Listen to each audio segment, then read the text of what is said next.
난리도 이런 난리가 있었나 싶은 생각이 오랜만에 들 정도로 전 세계의 이목이 비트코인 ETF에 집중된 모습입니다. 블랙록이 쏘아올린 거대한 신호탄에 돈이라면 영혼도 팔아버릴 세력급 기관들의 움직임이 긴박하게 이어지고 있습니다. 인베스코에 이어서 위즈덤트리, 발키리까지 블랙록이 선보인 나름 괜찮아 보이는 안전장치를 만들어서 속속 시장에 뛰어들려고 하고 있는 그런 상황이 계속해서 포착되고 있습니다. 이번 블랙록의 등판이 주목받는 이유는, 또 이렇게 큰 파장을 미치고 있는 이유는 우리 돈으로 1경원 넘는 전세계 최대 규모의 돈을 굴리는 블랙록이 ETF 시장의 절대 강자이기도 한 그런 상황이기 때문입니다. 전세계 200개 정도의 자산 운용사들이 ETF 상품을 발행하고 있는데 이 가운데 38% 정도가 블랙록이 차지하고 있습니다. 이런 월가의 전통 세력급 자본이 비트코인 현물 ETF를 출시하겠다라고 이번에 승인 신청을 한 건데, 사실 비트코인 ETF 승인 신청서 제출 자체는 2013년부터 줄곧 이뤄져 왔습니다. 비트코인 출시 초기부터 비트코인 ETF를 통해서 돈을 벌려고 했던 인물들이 꾸준히 존재했었던 것이고, 우리가 잘 아는 것처럼 비트코인 현물 ETF는 10년이 지난 지금까지도 단 한 건도 미국에서 승인된 적이 없습니다. 그동안 미국 SEC는 비트코인 선물 ETF는 승인을 해줬고, 하다하다 이번에 비트코인 선물 ETF 2배 레버리지 상품까지도 승인을 내줬습니다.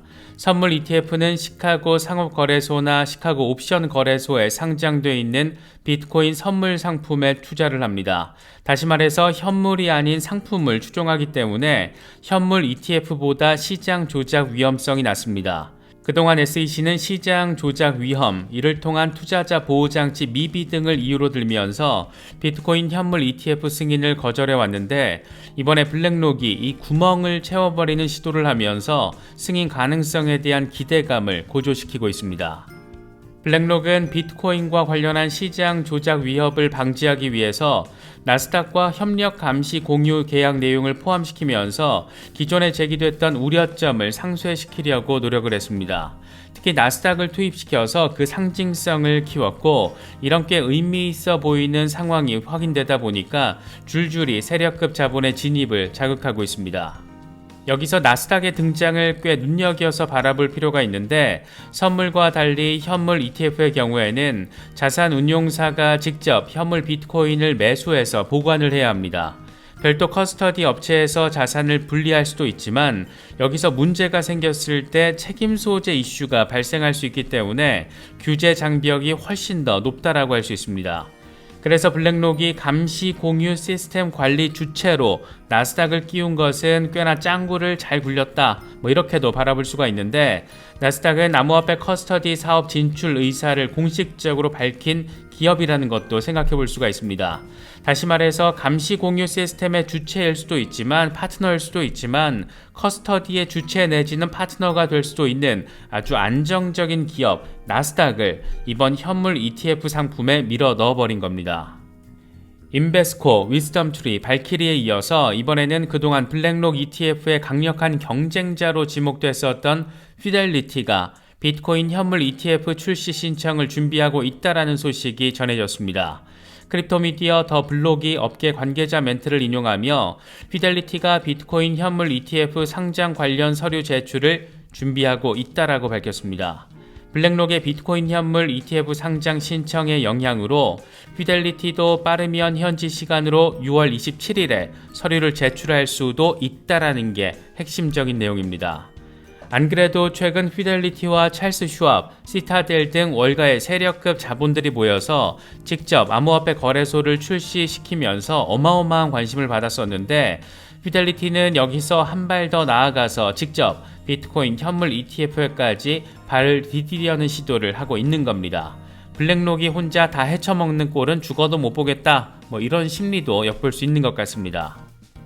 이와 관련해서 제레미 알레어 서클 CEO는 미국에서 비트코인 현물 ETF가 승인될 가능성이 있다라고 말했는데, 이 양반은 중국 텐진에서 열린 세계 경제 포럼에서 블룸버그와의 인터뷰를 통해 시장의 구조가 성숙해지고 있다, 성숙한 현물 시장, 잘 규제된 커스터디 인프라, 우수한 시장 감시 시스템 등이 있다. 과거에 제기된 여러 우려 사항들이 해결되고 있다라고 말했습니다. 이번에 비트코인 현물 ETF 승인 신청 대열에 합류한 위스덤트리의 CIO 제레미 슈얼츠의 경우에는 최근 금융사들이 제출한 비트코인 현물 ETF 상장 신청서의 공통점은 SEC의 가격 조작 우려를 불식시키기 위해서 거래소 간 데이터 공유 감시 계약을 맺는다라는 내용이 포함이 돼 있다라는 것이다. 데이터 공유 계약은 거래소나 기관 등이 합의된 표준을 마련하고 이에 따라서 가격 정보와 같은 데이터를 공유하는 것을 말한다.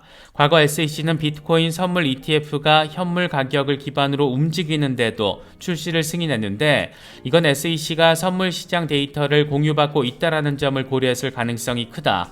따라서 데이터 공유 감시 계약 여부가 SEC의 현물 ETF 상장 승인을 얻어내는 중요한 사안 가운데 하나인 것으로 판단하고 있다. 이렇게 설명을 하면서 사실상 이번에는 승인이 될 수 있을 것으로 기대한다. 이런 점을 선명하게 내보이기도 했습니다. 미국 월가의 이 같은 움직임은 최근 암호화폐 친화적 스탠스의 극강을 보여주고 있는 홍콩의 상황과 비교해서 바라봐도 꽤나 재미있게 느껴지는 것 같습니다. 먼저 비트코인 ETF와 관련해서는 이제 홍콩에서 민간 은행 플랫폼을 통해서 은행 고객이 직접 접근을 할 수 있게 됐는데 주인공은 홍콩 최대 민간 은행 가운데 하나인 HSBC입니다. 비트코인과 이더리움 선물 ETF에 대해서 개인 투자자 고객들의 거래를 허용했다라는 게 핵심입니다. 비트코인과 이더리움 선물 ETF가 이미 홍콩 거래소에 상장돼 있었지만 증권 거래소가 아닌 민간 은행을 통해서 은행 고객이 비트코인 ETF 상품에 접근하게 된다는 것은 이번이 처음이다 보니까 시장의 관심도를 높였습니다. 미국이든 홍콩이든 어디든 비트코인 현물 ETF를 후딱 승인을 해서 출시를 해야 투자자인 우리 입장에서는 기쁜 마음으로 시장을 바라볼 수가 있는데 현물 ETF 상품이 출시가 된다는 것은 블랙록과 피델리티, 인베스코, 위스덤트리 등이 직접 비트코인 현물을 매수하게 된다는 것이고 그들이 비트코인을 한두 개 매수할 게 아니라는 점에서 시장에는 무척 의미 있는 전환기적인 포인트가 마련될 가능성이 상당히 높다라고 바라볼 수가 있습니다. 이와 관련해서 암호화폐 자산운용사 비트와이즈의 CEO 매트 호건은 앞으로 몇 년 동안 비트코인 강세장이 시작될 것이라면서 블랙록의 비트코인 현물 ETF 신청으로 새로운 암호화폐 시대가 시작됐다라고 믿는다. 이렇게 강조를 했습니다. 저렇게 무시무시한 세력급 자본들이 달려들어서 현물 ETF를 굴리기 위해서 비트코인을 대거 매수할 경우에 과연 어떤 일들이 벌어지게 될 수 있을까 상당히 재미있게 느껴지는 부분입니다. 특히 홍콩이든 미국이든 이걸 간보는 심정으로 승인을 미루려고 할 가능성이 그렇게 높아 보이지 않는 것은 이게 돈이 된다라는 것이 이미 캐나다에서 입증됐기 때문입니다. 세계에서 가장 먼저 비트코인 현물 ETF를 출시한 캐나다의 경우에는 퍼포스 ETF와 코인쉐어스의 ETF 상품이 출시 이후 계속해서 운용 자금이 증가하고 있습니다. 미국에서 비트코인 현물 ETF가 출시될 경우에 최소 200억 달러 넘는 돈이 1년 안에 유입될 것이라는 전망도 있는데 이 돈의 흐름이 미국으로 이어질 것이냐 아니면 홍콩으로 건너가게 될 것이냐 이게 참 흥미로운 부분이라고 할 수가 있습니다. 이게 단편적으로 미국에서 승인을 안 해준다라고 홍콩으로 자금의 흐름이 이어지겠느냐 이렇게 생각을 할 수도 있는데 홍콩에서 비트코인 선물 ETF가 출시된 첫날 유입된 돈의 규모가 미국에서 비트코인 선물 ETF가 출시된 첫날 유입된 돈의 규모보다 컸다라는 점만 놓고 봐도 자본은 국경을 따지는 게 아니라 이윤을 따진다라는 점 한 번 더 느낄 수 있는 부분입니다. 이렇게 새로운 암호화폐 시대가 열리고 있다라고 생각이 되는 것은 꼭 기분 탓만은 아닌 것 같습니다. 저희 채널에서는 멤버십 프로그램을 진행하고 있습니다. 멤버십 라이브를 통해서 여러 이슈들의 맥락을 좀 더 깊이 있게 고민해보는 시간을 갖고 있고 멤버십 채팅 공간을 통해서 상황에 대한 의견 공유, 나름의 멘탈 케어 등이 이루어지고 있습니다. 특정 종목을 추천하는 리딩방 컨셉과는 질적으로 완전히 다르다라고 표현할 수 있을 것 같습니다. 지금은 멤버십 라이브 내용 중 일부를 요약 버전으로 편집해서 전체 공개로 시간차를 두고 제공해드리고 있는데 이 역시 멤버십 전용 공개로 전환될 예정입니다. 임원급 회원으로 가입해 주시면 멤버십 라이브와 채팅 공간 등 모든 컨텐츠에 접근하실 수가 있습니다.